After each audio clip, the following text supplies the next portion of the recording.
something, man?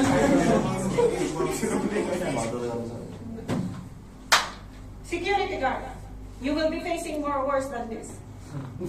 Security guard is passive. Yes? Where is your power and authority here? You enter here, I told you, I'm not the trainer here. We are teenagers. I'm helping them to create problems. Right? Now they are dancing and everything. They are creating these people. They are disturbing. Now you come as a security guard. How you want it? See? It's totally different to talk and face the real situation, right?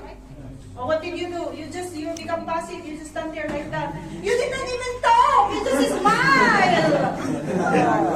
What the security guard?